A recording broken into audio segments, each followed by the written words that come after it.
Santa María, Madre de Dios, ruega por nosotros. En Yaxcopoil, comisaría de Humán, vive Dulce Maite, la rezadora más joven de la localidad y la más valiente, pues a raíz de la pandemia se encargó de las novenas y rezos a los difuntos.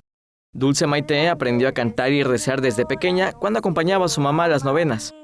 A puño y letra fue copiando las oraciones y canciones que veía de los libretos, que cargaban las rezadoras más experimentadas. Hago del Divino Niño, manejo unas copias, tengo una libreta igual, que es a base de puño y letra. Tengo otras que son hojas rotas que voy pegando también, y así me voy adaptando. Y la mayoría pues ahí lo tenemos aquí en la cabeza.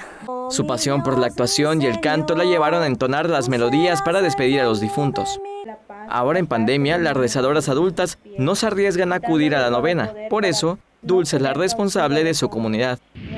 Yo voy sin miedo, como se dice, con la bendición de Dios. Si Dios ya me lo dio para aprender, creo que tengo que ayudar también a esas personas. Nosotros no cobramos. Como digo, yo ando con mi amiga Cielo. No cobramos, nos gusta, nos encanta mucho rezar. Y si la familia nos regala a veces que para un refresco, o la mayoría nos dan así que taquitos o un platillo, con eso nosotros estamos bien servidos. Con fe en el corazón y valentía en su mente, Dulce Maite espera ejercer el oficio por muchos años. Niño, mi Dios y mi Señor, tú serás el dueño de mi corazón. Con imágenes de Carlos Pacheco, César Gómez, Teleyucatán te informa. Teleyucatán te informa.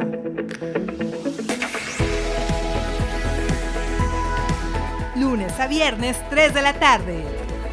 Síguenos.